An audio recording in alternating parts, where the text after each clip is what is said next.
Hi, welcome to the Sifu Mimi Chan Show. Thanks for joining the conversation.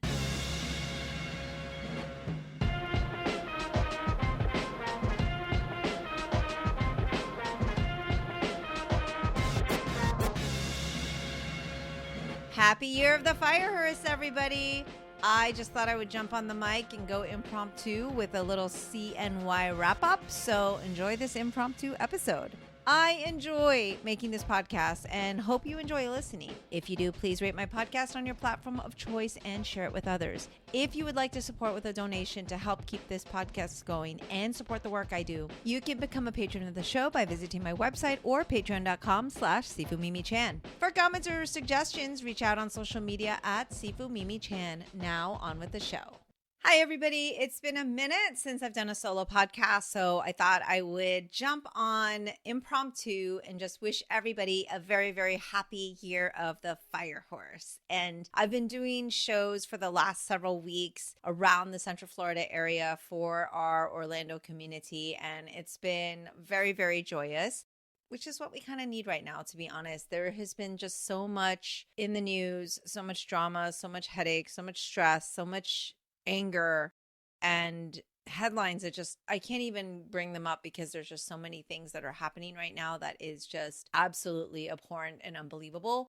But what's been really amazing is in our little bubble of Wallam, we've been able to bring such joy to the community.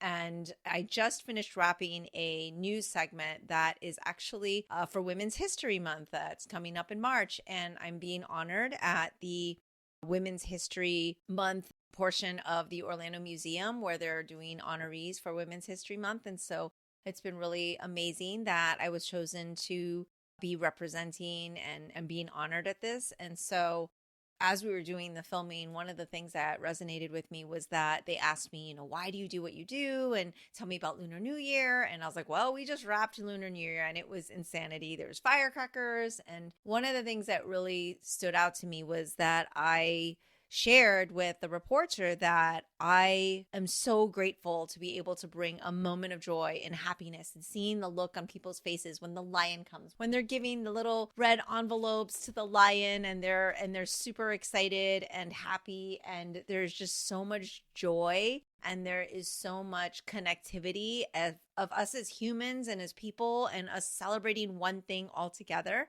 It was really a really fantastic experience. And every year, honestly, Chinese New Year comes and goes, and it's really a whirlwind and it's hectic for me because it's a lot about performing and getting the shows ready and logistics. Oh man, the logistics, it's complete insanity. But really this year, I think because there has been so much about diversity and culture maybe not being celebrated and also being attacked, honestly, the fact that we were out there celebrating in the way that we were in this community was really inspiring. And I needed that. I think my students needed it.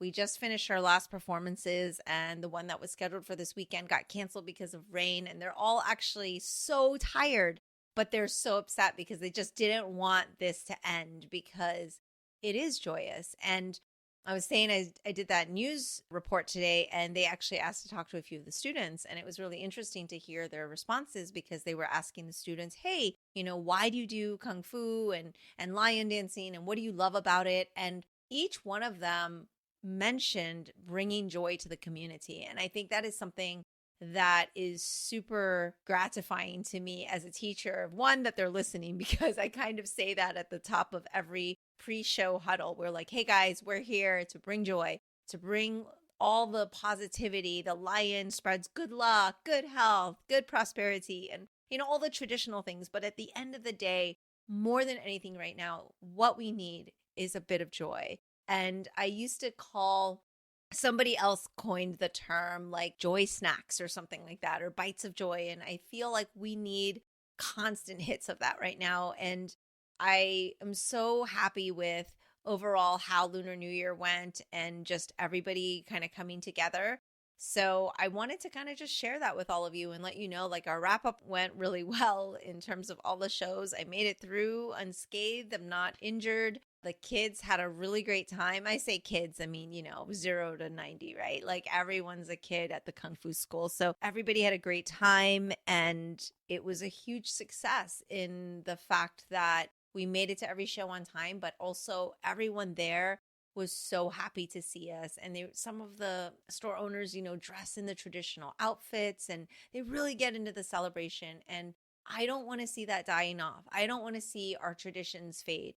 I used to ask on this podcast back when it was called Culture Chat for those old schoolers, diehards. Aaron, that's you, that's listened to every single episode from the beginning.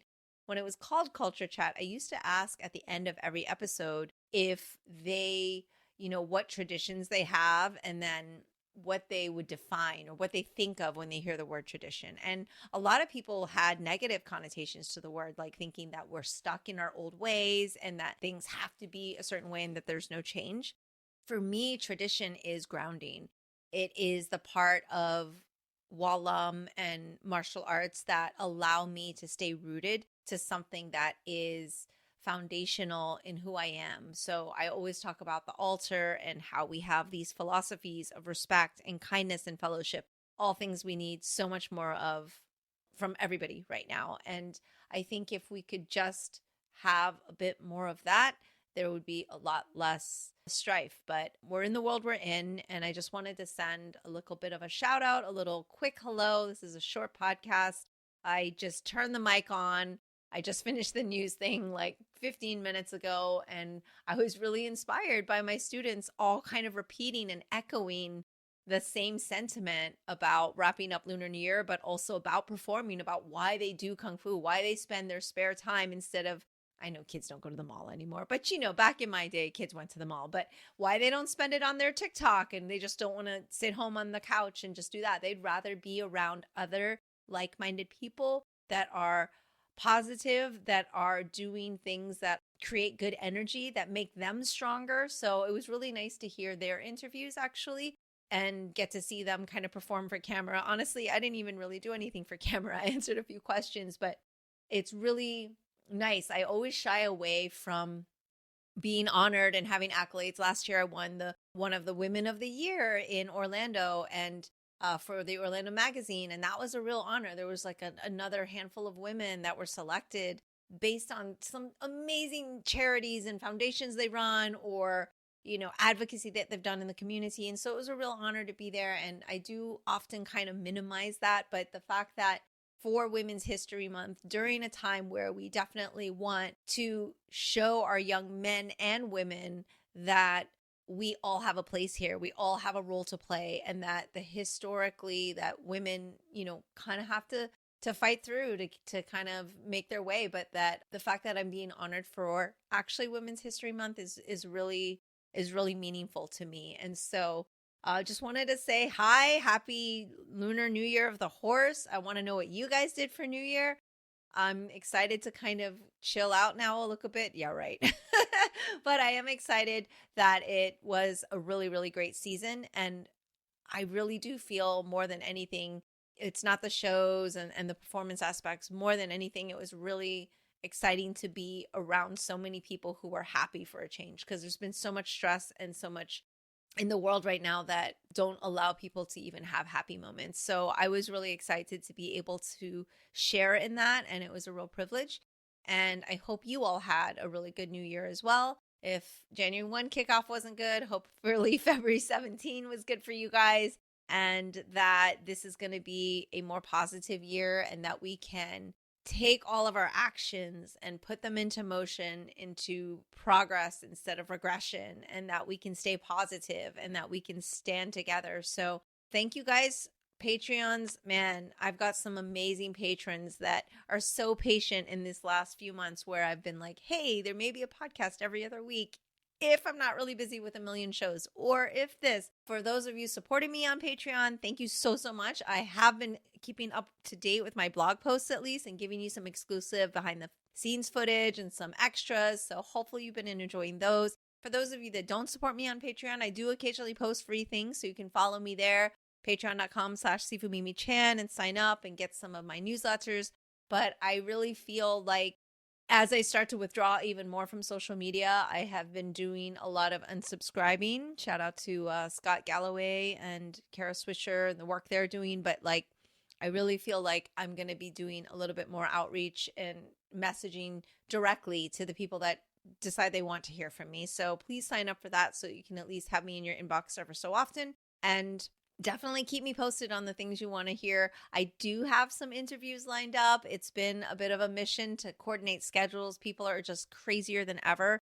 Thank you for your patience with me. There'll be more Miosk episodes, of course, and we're going to do a lot more on our martial arts history and some of the things that and the traditions and things that people have found interesting. I do have, like I said, a few of these fun red envelopes. A lot of people actually don't know what they're for, what the function is. But I will say it was really interesting to go out into the community where we were telling them, hey, you take your red envelope and then you feed the lion, and they still didn't understand it. They would like put the envelope on the counter, take this, like some people put in coins or chocolates, and they would take it out and then throw that at the lion. So I still feel we have a long way to go in educating everyone, but New Year is such a good time for us to celebrate, but also so that we can learn about one another, learn more about each other's cultures. And that was one of the big high points for me, is being able to kind of share these traditions. So I hope everybody is happy, healthy, and joyous. And thank you again for hanging in with me on this podcast. I can't believe it's been since 2017. January, I think, was